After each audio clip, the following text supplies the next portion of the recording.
The Church of Scientology in Sydney has been accused of holding a young Taiwanese woman against her will after she suffered a mental breakdown.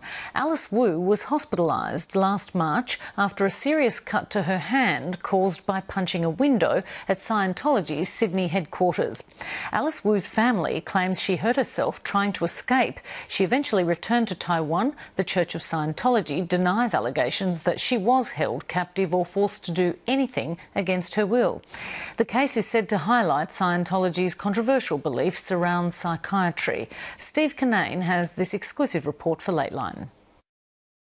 At 20, Alice Wu had a bright future. She was living in Taiwan, studying commerce and working part-time in a library. Just over a year later, her life is in ruins.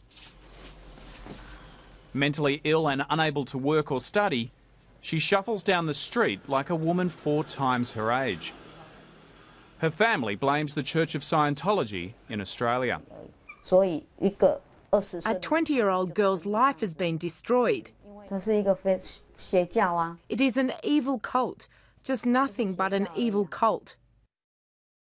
In late 2011, not long after being introduced to Scientology, Alice Wu was recruited to the Church's elite sea organisation, signing the standard billion-year contract and moving here to Dundas in Sydney's west.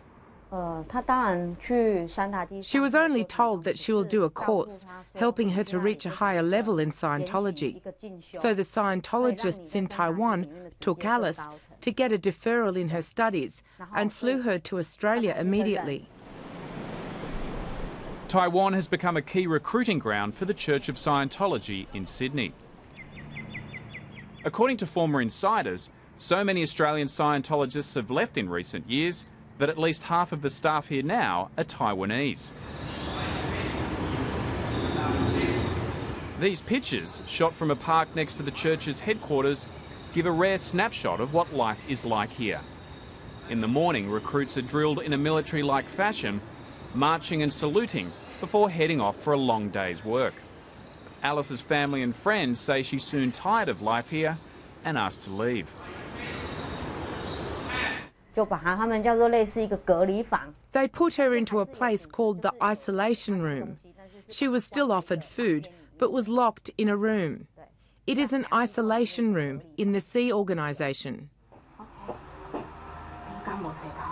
One night in March last year, Alice Wu smashed a window in the Dundas building, badly damaging her right hand.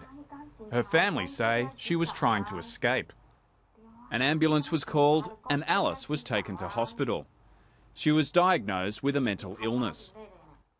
According to her medical records, she told hospital staff that she'd been held hostage by Scientology members. No one from the Church of Scientology was available for interview. Their lawyer, Stuart Gibson, denies the allegations. No, look, Stephen, that's a nonsense. She was at Dundas, first of all, of her own volition, and at all times she was free to leave Dundas. And I might hold up for the camera a couple of photographs of the facility at Dundas, which, if you can clearly see, you would hardly say that it's Fort Knox. People that are there can access and aggress that facility easily. So that allegation is just an absolute nonsense. Was she put in isolation? No, she wasn't put in isolation. I think that's a derogatory term. She was actually in a sick bay. But Alice's brother Jack, suspicious of what was going on, recorded a phone conversation from Taiwan with a Scientology official in Sydney.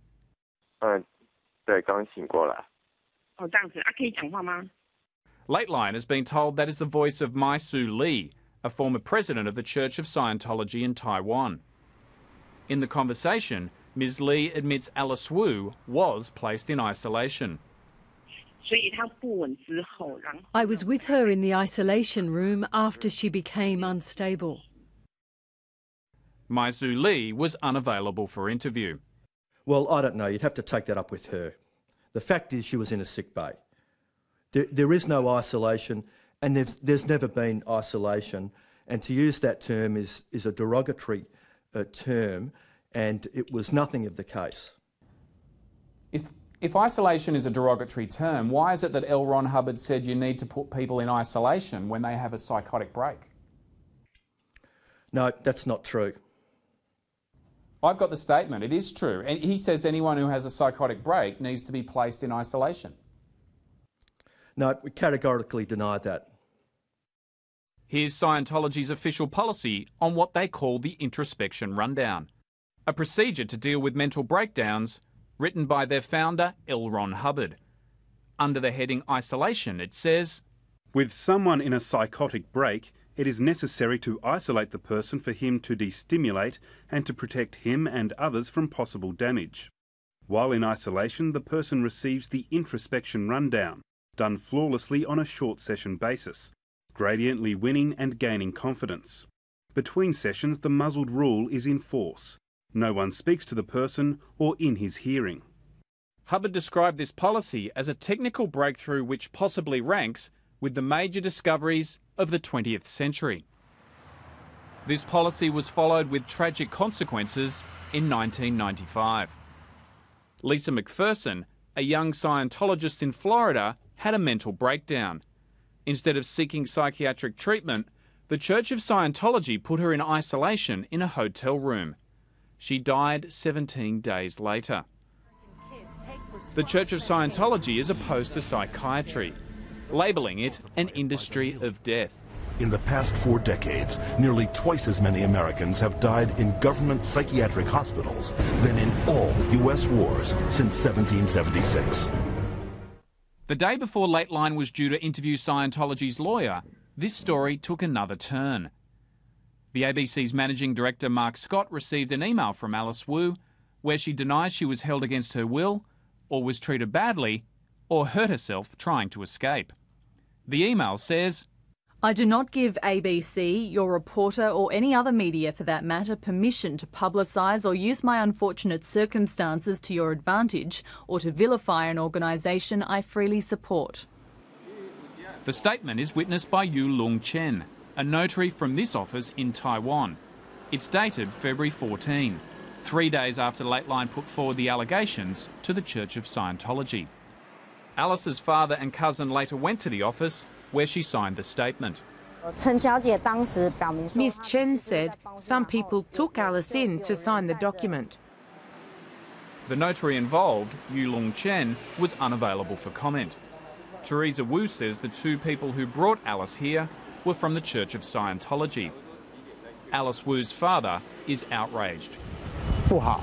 She has been unstable and she was not in a good state of mind. She didn't have good judgment and can't tell right from wrong. I don't think it was right for her to sign the document. It should be annulled. Alice Wu's father says he found out about the statement when a Scientology representative contacted him by phone. I had no idea at the start. I heard about it later when their lawyer called me and said an Australian program will be on air. I just said, I want to live a peaceful life and I don't want anything upsetting. And I hung up. I was ignored in the past and they only called me when a program was going to be aired in Australia.